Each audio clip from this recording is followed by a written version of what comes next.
আজকে ছিল কালী পুজো। তো কালী পুজোর দিন কী বাজি ফাটালাম তোমাদের সাথে শেয়ার করছি।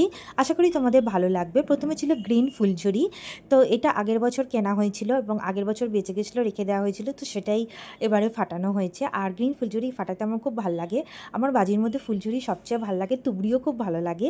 বাট এই যে গ্রিন লাইটটা, স্মোকি এয়ারটা, খুব সুন্দর পিকচারগুলো অ্যাস্থেটিক আসে আর খুব আনন্দও হয়। দেন তারপরে আমার ভাই এই রকেটগুলো ফাটিয়েছিল। না, একটাই ফাটানো হয়েছে, বাকিগুলো আজকে হয়তো ফাটানো হবে। So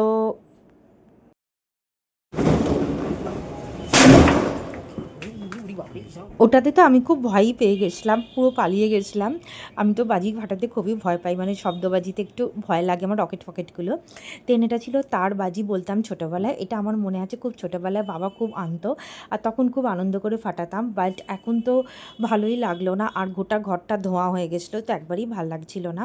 আরেকটা ছিল সাপ বাজি। তো এটা মা বলছিল মায়ের ছোটোবেলায় খুব সুন্দর বড় সাপ হতো আর কালো ট্যাবলেটের মতন আসে, বাট এখন তো খুবই স্মল হলো ওটা স্নেকটা, তো ভালো লাগলো না। আর তারপরে আমরা প্রচুর চরকি ফাটিয়েছি।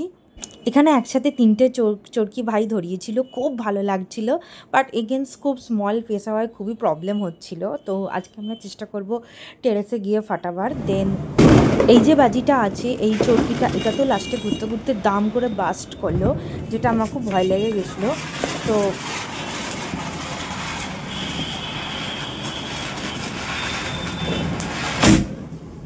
দেন আমরা আজকে এত বদমাইশি করেছি, মানে আমরা বেড ফেডের ওপর বাজি ফাজিগুলো রেখেছিলাম। তো মা খুব রেগে গেছিলো, বেড ফেড সব ওয়াশ করতে দেওয়া হয়েছিল। অ্যান্ড তার মধ্যে একটা পেন ছিল, পেনের কালিটা পুরো বেডশিটে ভরে গেছে। তো মা খুব বকছিল আজকেটা পরের দিন হয়েছিল। আর এখানে আমি একটা লাল ফুলঝুরি আর একটা সবুজ ফুলঝুরি ফাটাচ্ছিলাম। আর আমার খুবই ভালো লাগছিল, আমার ফুলঝুরি ফাটাতে খুব ভালো লাগে। আর আমি তো মানে অনেকদিন কর্পোরেটে থাকার জন্য বাজি করিনি, তারপরে কোভিডও বাজিটা বন্ধ ছিল।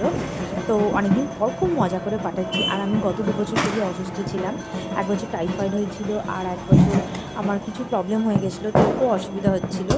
তো এবছরটা মোটামুটি এনজয় করতে পেরেছি, যদিও আমি ফাইন্যান্সিয়ালি একটু প্রবলেমে ছিলাম তাও।